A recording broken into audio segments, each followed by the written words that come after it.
talking about what life will be like at schools. Going back after summer, most schools, certainly here in Poland, schools have basically been closed for the last 6 months. And what will life be like going back into it? And I guess it's safe to assume it's going to be a new norm. I think COVID is going to be around for a long time.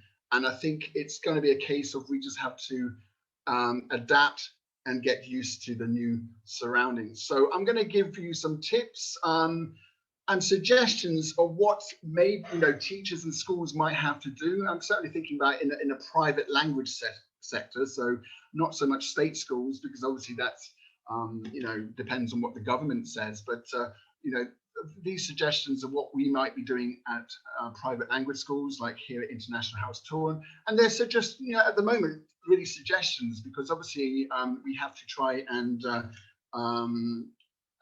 see what the situation is going to be, because it's very difficult. But some of these suggestions as well are thanks to Sandy. Sandy writes a fantastic blog all about ELT, and some of these suggestions did come up on her blog, so they are courtesy of Sandy. Some are just obviously just around, and some will be also ones that we've come up as well. And as I said, it's not necessarily essential we're going to be implementing these, but these are just possible ideas, guys. Okay. Right now, first tip then. Tip number 1. Yep, cleaning. I think this is going to be common sense from now on. You're going to be cleaning and using lots of hand sanitizers, and hand sanitizers will be at the entrance of the building, maybe on all the different floors, by the doors, and it's going to be common procedure now that basically when you enter, when you leave the building, you're going to be cleaning your hands. Certainly this is a new thing. I mean, I never used to wash my hands to the extent that I used to, that I do now. Now it's crazy, every time I come back in from being outside, I always wash my hands really like thoroughly for at least 30 seconds. Okay, so I think it's really important that we clean, but not just cleaning hands and stuff. We're going to be here at IH Tour, we're going to be extending our breaks. Usually we have 15-minute break slots between the lessons. We're going to be extending our breaks a little bit longer, so the teachers will be disinfecting the desks, the door handles, the window handles, and possibly any like the board and things like that possibly might have been touched by other people. It's going to be disinfected. Okay, and it will be the teacher's responsibility for that, but we are extending the breaks to allow that. So tip number 1, guys, clean, absolutely. Okay, moving on. Tip number 2, face masks. Should we wear face masks or not? That's the big question. And yeah, basically, I think, when we're moving around the school, when we have clients coming into the reception area, placement tests, things like that, we definitely should be wearing face masks. But in the classroom, certainly our younger learner students won't be required to wear face masks, but we are considering the idea of teachers wearing shields, or masks, especially providing they're okay with that. It's basically down to them at the end of the day. But yeah, so it's going to be sort of like a case of face masks when you're moving around outside in the corridors, but in the class not necessary so much. Okay, at least this is a suggestion. Maybe it's different in other schools and other countries. I know in Scotland, I think they're implementing that secondary schools, they're definitely wearing face masks in classes. Okay, tip number 3, blended learning. Here in Poland, they actually call this hybrid learning. That's actually another term that we use here at IH, but blended learning is the idea that obviously our students come to our school twice a week. They have 90 minutes one day, they have 90 minutes the other, and the idea is that one day that week will be online, and then the other lesson that week for the same group will be in class, or vice versa. And the reason for doing so is, we really do want to try and get back into face-to-face teaching as much as possible, but really we want to also try and reduce the number of people in the school at any one time. So that's the reason for doing that. Plus also we're trying to appeal to all students.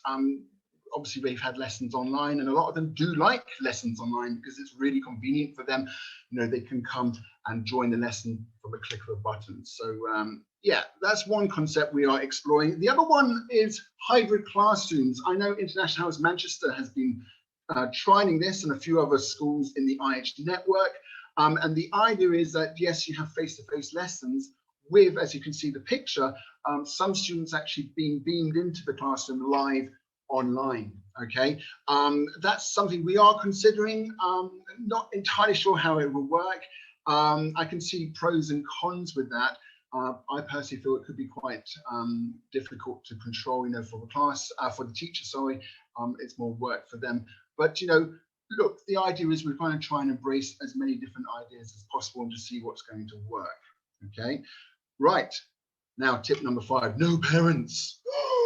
Oh no. Well, of course, parents are going to have to sometimes come in and take, you know, escort the really little ones into the building. But here at IH Tour, it's very normal for parents to be sort of hovering around the corridor in between lessons. And at any one time, you can even have over 100 people in that corridor. So really, we're going to be trying to request parents not to enter the building unless it's absolutely necessary. Okay. So yeah, basically no parents. Of course, we will still be conducting parents meetings, but that maybe they will be done online. Okay. Social distance. This is something that Sandy mentioned in her blog, which I think is a great idea. Yeah, how on earth are we going to be able to keep 2 meters apart when sometimes A, the classrooms are quite small, and B, you're dealing with children who really have no concept of the art of social distancing. And one suggestion that Sandy came up with was to have boxes on the floor where you use tape to actually have these rectangles and boxes, these squares, and the students will be in their little squares. So gone are the ideal, perfect horseshoe shapes of, you know, seating arrangements that we are used to. And in place, it's going to be more of these rigid sort of lines of desks, but the students will be allocated a little square. Similarly, the teacher standing at the front of the board will have a larger, more like a rectangle space to be in. Okay. Does, you know, the question of things like what about monitoring and things like this, and kinesthetic activities? Yeah, things are going to be different. Okay, this is just one idea, and obviously, you know, I think it's going to be a case of trial and error and see how it actually pans out. Okay, tip number 7, let in the draft. Yeah, I mean, basically they're saying, you know, it's safer to be outside, you know, than inside, cooped up when it comes to coronavirus. And the idea is that, you know, let in air and keep the rooms as airy as possible. But, you know, as Sandy said in her blog, you know, that can be an issue, obviously, especially here in Poland during winters when it can get as cold as -15 degrees. Okay, so, you know, the idea perhaps to air the rooms in those break times, if we have like 20-25-minute break times, make sure you get those windows open and try and air the rooms as much as possible. Be part of the cleaning procedures. Okay. Tip number 8. Yeah, you know, often students don't bring in their pens and pencils, and they ask, you know, the other students to borrow theirs and stuff. Let's try and be really quite strict with this. Easier said than done, of course, and make sure the students bring their own stationery and they use their own stationery, and they're not borrowing from other people or from the teacher. Okay, easier said than done, though, of course. I absolutely admit that. And finally, tip number 9, yes, guys, you're going to have to change your approach to teaching. This is what I mentioned earlier. There's so many fun kinesthetic activities. I was training up my 2 senior teachers a couple of weeks ago, and I was showing them loads of ideas for fun games in the classroom for consolidating language younger learners. And I was thinking, geez, you know, most of these games and activities are really COVID-y. I don't know if that's an adjective, but it is now. Really COVID-y, and you know, lots of touching and lots of grabbing cuddly toys and touching the same flashcards. And so really, I think we as teachers will need to think about how to adapt certain activities in the classroom, but at the same time, keep the fun element. Okay, that was my final slide. Geez, Rob, I think I've managed to do it in well under 10 minutes. What do you think, Rob? Are you impressed? Whoa, look at you, Rob. That is not how to wear a face mask, okay? Oh. Rob, what is it in Poland with all these people, you know, yeah, like that with the nose protruding or around their neck, like a necklace, you know, there's some quite unusual ways of wearing face masks. I